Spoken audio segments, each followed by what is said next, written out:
Let's go. Let's do it. Let's do it. All right, Yeah. great. I mean, I'm so excited to introduce Helen Eames. Thank you for joining, and I'm just going to go ahead and hand it over to you. Thank you. okay, fantastic. Well, obviously, first of all, I want to say great session, Tina, and it's great that I'm talking about grammar on the heels of a self-confessed grammar nerd.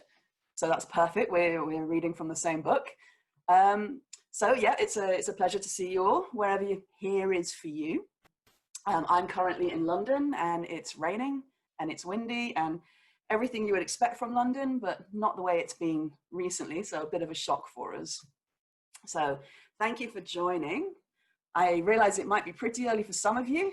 It might be late for others of you. And then several of you are sitting here around about lunchtime with me if you're a late luncher. Okay, so just to introduce myself.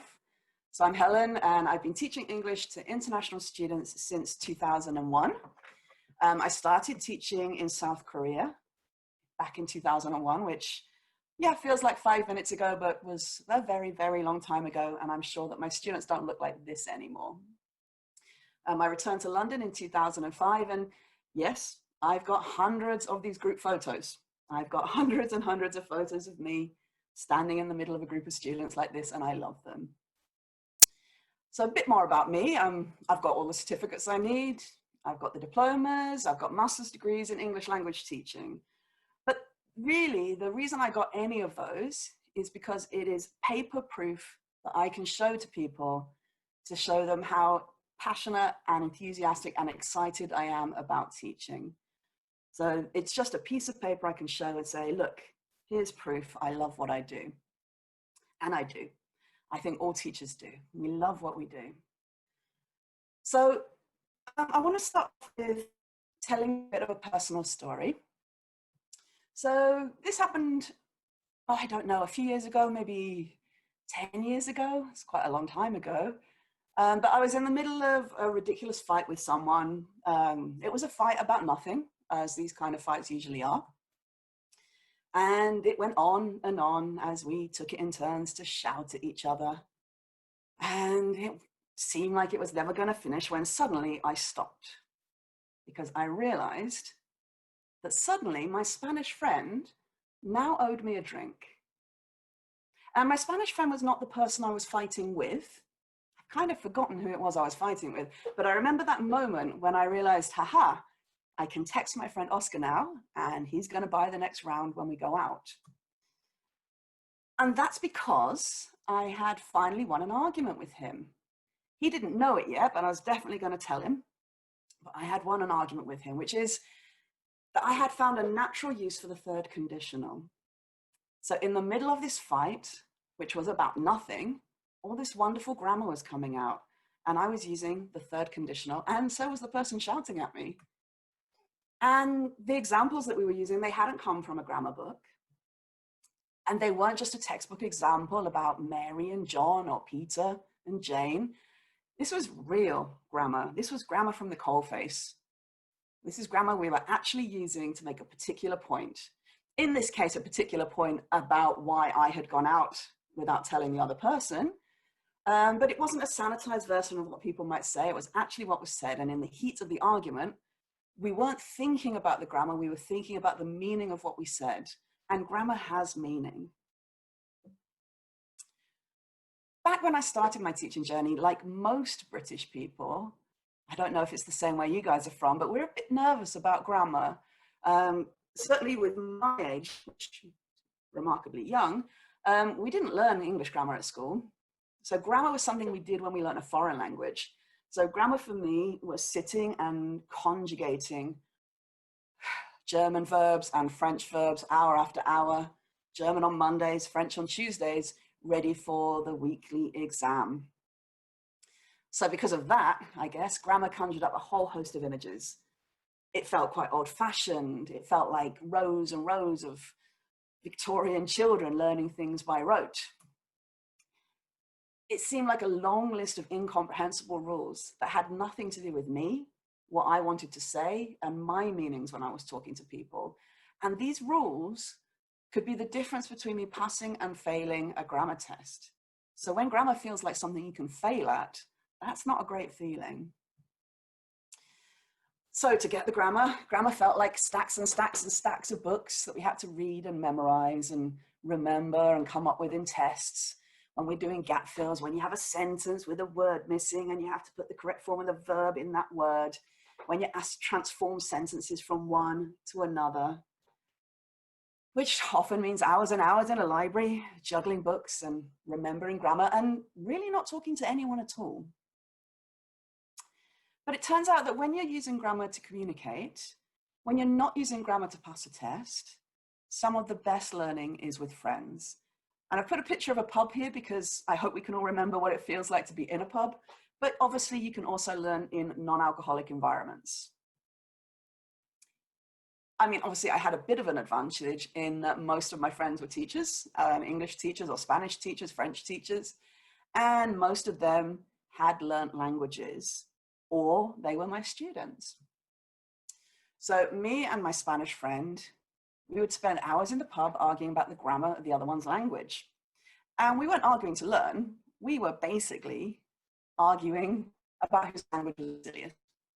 So I would give examples of grammar I had learned in my Spanish class and challenge my friend Oscar to come up with a reason why I had to use it, and he would do the same to me. Yeah, we were definitely the cool kids. Yeah, this was the nerdy corner of the pub where we argued about grammar. And my Spanish friend thought he had won the argument because he said that learning the third conditional was a complete waste of time because nobody really used it. He was able to tell me all the textbook reasons for using it, but he said he never heard anyone actually using it. So I was thrilled to be able to start an argument with him using the third conditional. And that's really the key to language learning. We have to make it accessible, we have to make it memorable, and we have to make it personal. And this is a big difference between language learning as adults and a lot of the language learning that we did as children. As adults, it tends to be our choice. So we might have come to the table a bit more open to learning. It might be more relevant, we might be more aware of what we're saying. But even with children, we need to fit these things. So we need to make it accessible, memorable, and personal. And a lot of teacher training talks about personalizing examples. But often the personalizing of examples simply means removing Mary's name from an example sentence and putting in the name of a student. And I would argue that's not necessarily more personal. When I'm packing together all the things that I need to take into the classroom with me, I have to think, why am I doing this? Why? Obviously, I'm taking my board markers to write on the board, and I'm taking my bottle of water for when my throat gets dry, or when I need a moment to think and I can mask it by having a drink of water. Oh, that's a really good question. Glug, glug, glug. I know the answer now. But in terms of what I'm going to be teaching the students, I have to ask myself, what do they need this for? Why is it relevant for them? What will it make them better able to do that they couldn't do before? And if you can't answer that question, then why are you teaching them? Why are you teaching them that language point? Why are you using that text? Why are they writing that text? And very, very often, particularly at the beginning of our teacher training, we focus a lot more on what we are doing. So I will give the students the worksheet, the students will do the worksheet, the students give the worksheet to their partner, the students check the answers together. And we don't often ask ourselves why. Why am I giving them the worksheet? What on the worksheet is relevant to those students? Why are they checking with the partner? What is the purpose of them checking the answers with their partner? Okay, so thinking about why this is important to the students and just always asking myself, why am I teaching this? Why am I teaching the third conditional? What do my students need to be able to do with the third conditional? Arguing is a pretty good one, actually. So when I was teacher training many moons ago, I often used to ask my trainee teachers why. And really, it wasn't a way of getting at them, although some of them might have felt that it was a criticism. It was really a way to get them to challenge what they were thinking and to move away from thinking about what I'm going to do in the classroom to what the students are going to gain from what's going on in the classroom. I've also used it in observation. So when I've been observing colleagues in various different roles that I've had, I've asked them, why did you choose this? Why did you choose this worksheet? Why did you choose that exercise? Why did you choose that grammar point? And they're very good at answering the worksheets. Well, I chose that worksheet because it allows them to make example sentences. Okay, great. They're not always so great at why did you choose that grammar point. Usually they chose that grammar point because it's the next page in the textbook. And that's fine. I mean, that's a good place to start. Not just plucking grammar out of the air, turning over, looking at page 23 and seeing what's on page 23. Well, that gives me the point I'm going to teach. And then I need to think, why am I going to teach them this? What can I do? What will the students be able to do? What's new? For example, when I look at grammar books and I look at examples of teaching the passive voice, it's often taught with examples of paintings. Yeah, so what's the one from New English File? Guernica was painted by Picasso. Mona Lisa was painted by. So, and what if you're talking to people who've never been to an art gallery? What if you're talking to people who never talk about artwork? What if you're talking to people who haven't read books and they don't care that Harry Potter was written by J.K. Rowling? You have to challenge yourself and think, okay, so how can I make this relevant for my students? And the way we can make it relevant, obviously, is to learn more about our students. We know something about our students usually before we teach them. We know often where they're from. We have an idea about how old they are, and that will give us some insight. When we start to teach them, we can find out more personal information, like what their personal interests are. The greatest goal in the world was ever scored by. So we can start to personalize. We can put football examples in if that's what they like, and they can personalize too. So we can show them a structure and they can make relevant sentences, but they might need help with that. So between you and your students, you have to think of a reason why they're going to use that language point. I'm sure there's rules, but they're a lot more palatable when there's a reason to rules. They're a lot more palatable when you are learning a rule in order to say something more clearly to someone. You're not learning a rule to pass a grammar test. You're learning a rule because you have something specific to say, and that grammar structure says exactly what you mean. Another grammar structure will just not do it. For example, you might need the third conditional to win an argument, as I was trying to do, or at least to try and defend yourself in the argument, defend yourself against accusations. So when I look at third conditionals in textbooks, it talks about criticism. Great. It doesn't always talk about trying to defend yourself. So we might use it for criticizing, but we need it for the other side too. We need the answer to that. Looking at other grammar points, you might need to know the difference between the second and the first condition is in order to cheer up a friend. The first conditional makes something sound possible. If they win the next game, we'll get pizza to celebrate, is a lot more positive than if they won the next game, we would get a pizza, where you are definitely saying to that person, there is no way that their team is ever going to win it. So some grammar structures, they do have a lot of meaning in them.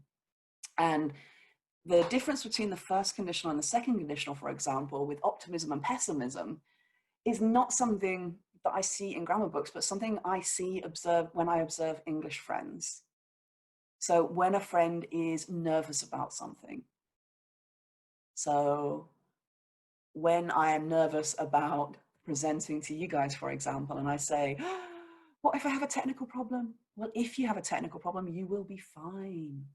So it makes me feel more reassured. It feels real. It's possible I'll have a technical problem, but if I do have a technical problem, it will be fine. And if they use the second conditional, well, if you had a technical problem, you would be fine. It's not as reassuring. It doesn't sound like I would be fine. So knowing the difference between grammatical structures can help me to more specifically say what I want to say. I want to say to you, I think this is possible. So I'm going to use the first conditional. It's going to make you feel much better. I want to show you that I'm dreaming. So I'm going to use that second conditional, which shows you that it's not something I think is really going to happen. If I met Brad Pitt, I would ask him for his phone number. Obviously, I'm not crazy, living in a flat in Brixton. Brad doesn't come here very often. So it tells the person who's listening to me something about my meaning.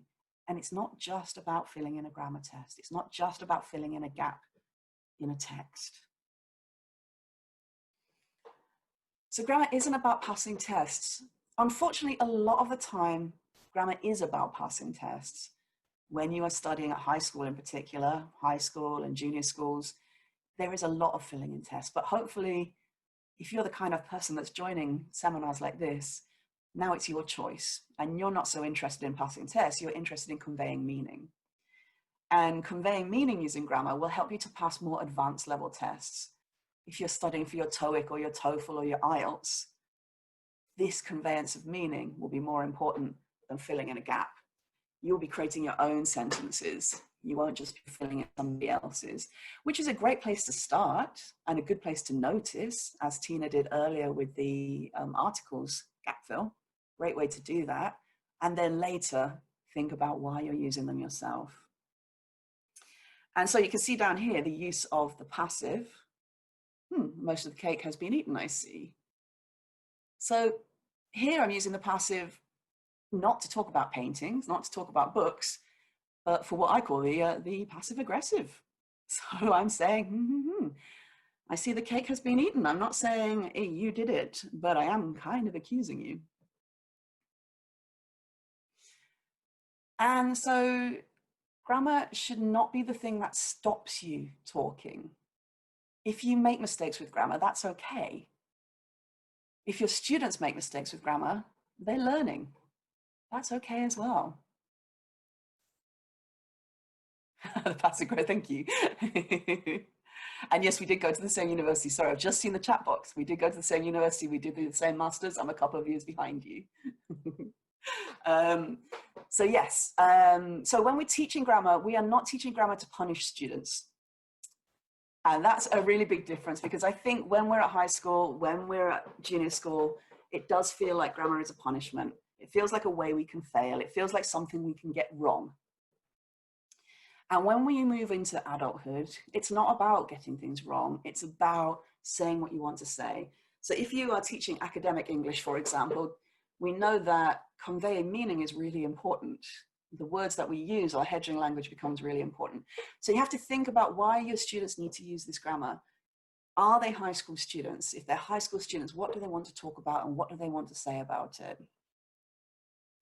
And grammar should not be a bad thing. Grammar should be a good thing. Okay, so keep it real. Ask your students. So as I said, I think there is a difference between personalizing and making it relevant. Personalizing can very often stop at just putting someone's name into a gap fill. It's no more personal. I talked to a friend quite a lot about when we were learning French at school. And when we were learning French at school, our French sentences were often about going to the shop to buy baguettes. Not really a common occurrence here in London. We're not going to shops to buy baguettes. We're not playing foosball. We're not playing table football. We're not doing most of the things that were in our French books. We're doing other things. So you need to speak to your students and find out what they want to say and encourage them to say what they want to say. And using personal examples about yourself can be a really good start for that. So talk about the things which are important to you. And I've used this example of fighting many, many times when I'm teaching conditionals. Actually, when I teach conditionals, I teach, what did I used to call it? Friday afternoon, Friday night, Saturday morning conditionals. Friday afternoon, when you're trying to persuade someone to come out with you. If you come to the pub, we'll have a good time. Friday evening, when you are being a bit more philosophical. Well, if I won the lottery tomorrow, I would. Or the crying in the toilet conditional. Oh, I think he's cheating on me. What would you do if you were me? And then the Saturday morning conditional, third conditional, of course, full of regrets. Oh, if I hadn't had that last tequila, then I probably wouldn't have gone to that club. And if I hadn't gone to that club, then I wouldn't have missed the last bus home.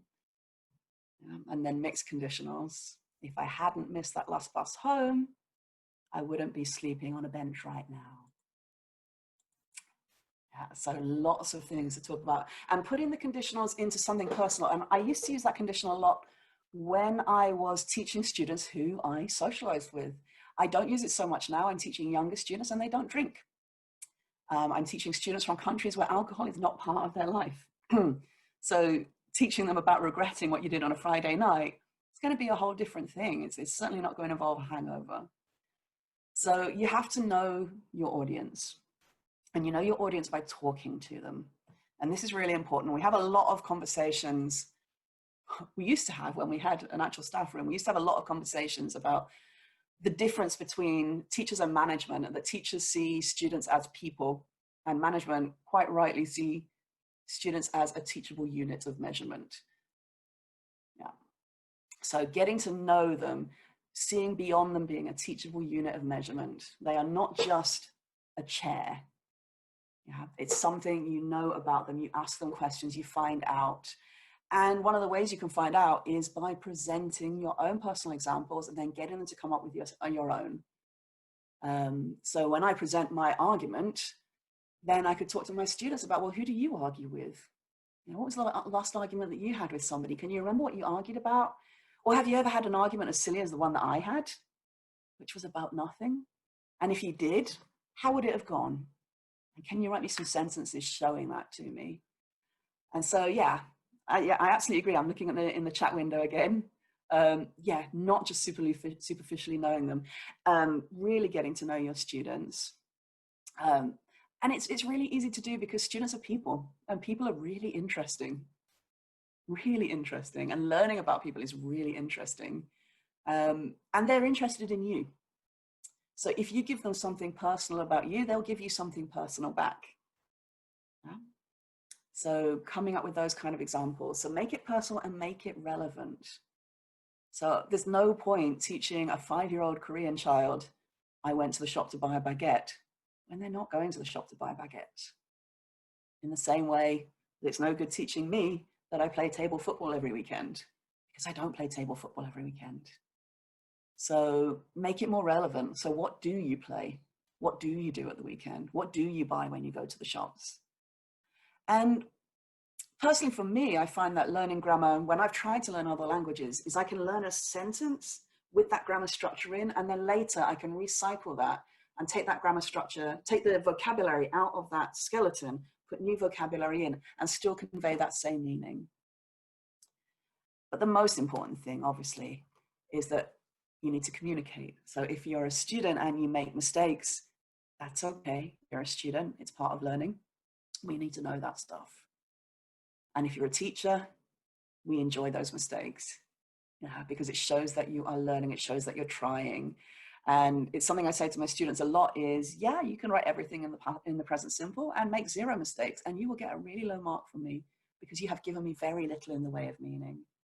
You haven't tried to show me that this happened because of something else, that this happened before this, or this happened because of that. You haven't shown me any of that. You haven't shown me any possibilities. You've just said it happened, it happened, it happened, it will happen, it will happen. What about it may? It may or it might, because I'm quite a cautious person. I don't really know, I'm quite indecisive, so I need to use this grammar quite a lot. So think about the meanings of what you're saying as well, and make it relevant.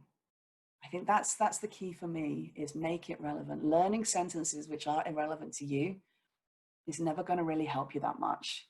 So our students can look at grammar books and they can do grammar exercises, but the best way for them to remember is to start to make sentences which are relevant to them. And this was one of the best things about when I started to teach in London, because everything my students was learning was relevant to them. When I was teaching little kids in Korea, it was kind of different, because they were speaking English in the classroom for about 30 minutes. And then they were going out and everything around them was in Korean, and their parents were speaking Korean, or their friends were speaking Korean. So it was kind of hard to think, how can I make English relevant to them? But they were little. You saw the photo, they're about 6 years old. So what was relevant to them was having fun. And if they wanted to have fun in the classroom, they needed to speak to the teacher. If they want to speak to the teacher, they have to speak to the teacher in English. It starts to become relevant. And my students started to use different grammatical structures to show me their meanings. With my students in London, the best thing was when they started to notice things around them.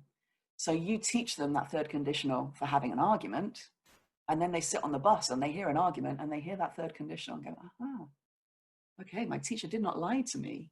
This is a genuine thing. People genuinely argue in English and they criticize each other using the third conditional. And they make excuses for themselves using the third conditional. Interesting. So it has to be relevant, it has to be alive, and it has to not be a punishment to the students. It has to be something they want to do. When I was learning Spanish at the beginning, for the first few weeks that I learned Spanish, I could only talk about what was happening now. And I found that really frustrating. I didn't want to talk about what was happening now. Something really exciting happened yesterday. And I wanted to tell my teacher the exciting thing that happened yesterday, and I couldn't, because I didn't have the grammar to talk about what happened yesterday. I could only talk about what's happening now. So on the day that my teacher taught me how to put verbs into the past, it was really exciting. Like, oh, okay, now I can tell you the exciting story that happened to me last week. When in Spanish I started to learn future tenses, now I can talk about what happened yesterday. I can talk about what happened last week. I can talk about what's happening now. And I can tell you what I'm going to do tomorrow. How exciting. So now I'm like a real human being who lives in lots of different time zones. And I can tell you much more about me. And when my teacher started to teach us conditionals, then I could start to put conditionality into my language. I couldn't just say, I did this, I did that. It wasn't just factual anymore. I could start to convey meaning with that grammar. And I found that very, very empowering. And I think I was lucky, obviously, that none of my teachers felt that I had to fail tests in order to learn. And I think as adults, we know that. Even if we're teaching for IELTS, if we're teaching for an exam, they're not going to fail because of their grammar, because it's only one of the criteria that's being marked. So keep it relevant. And you can talk to them and say, you can talk to your students and say, you know, if you're writing this in an exam, what do you think it means when you write this sentence? What do you think it means if you use this grammar instead? And you can get that meaning, and you can get that more subtle use of language. And how about you guys? What do you do? What do you do to personalize the lessons that you're teaching for your students? If you've got any ideas, have a little type in the box.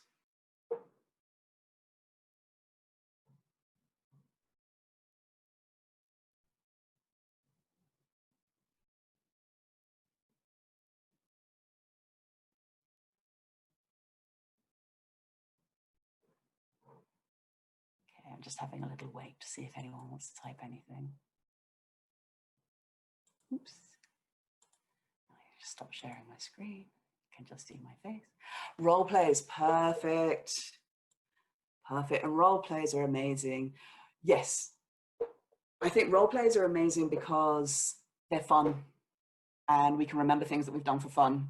We can remember games that we've played, and role plays are fun. You can have lots and lots of great times with those. Perfect. Putting aside the coursework, see, I do agree and I kind of disagree at the same time. I quite like a coursebook, but I don't like to do everything that's on the page in a coursebook. Sometimes you pick up the coursebook and all you're using is one photo in a coursebook. Absolutely perfect. There we go. Great foundation. Great foundation. Good. The worst thing is to see someone, what page did we do yesterday? Page 23, exercise 4. Okay, now we're doing page 24, exercise 5. Absolutely personalization, being flexible. Yeah, I think being flexible is really important. Good. And applying the grammatical point to their real life. Yes. Situations and scenarios. Yes. So exactly that. Making it relevant to them. Making it, and the relevance can come from the students. It doesn't just come from you having to think about how to make it relevant. They can make it relevant for themselves. Okay, I think that's some really great ideas, and thank you so much for your feedback. And I'm kind of, I'm running a little bit short, I'm afraid. So if anyone else has got anything else to say in the chat box, you're more than welcome. I think this really nice ideas sharing. Yeah, there might be, this is Amy, there might be a little bit of a delay on the chats. Certainly, if you think of any other questions or any other feedback, you know, please feel free to put it in the chat, and we'll get it over to Helen and we'll share it with all the participants. Okay, that's great. Thanks, Amy. Well, in that case, I'll wait for things to come in later, and I can finish here, and you can have a, I'll hand back to you, Amy. Fantastic. Thank you so very much. That was really great. It's so informative, Helen. Really, really appreciate you participating. Oh, great. We got one note Food in a restaurant. and the food that they like and the food that's in their country. So not just picking up a book about hamburgers. If you're teaching in Korea, get them to talk about Korean food. Yeah, wonderful. Yes, thank you. Thank you very much, Amy. And it was wonderful to be involved. And yeah, don't forget your Saturday morning conditionals and the passive aggressive. That's wonderful. So thank you for all the participants. Thanks for, you know, putting some questions into chat. That was really, really great and interactive. So our next session will start here in just about 5 more minutes.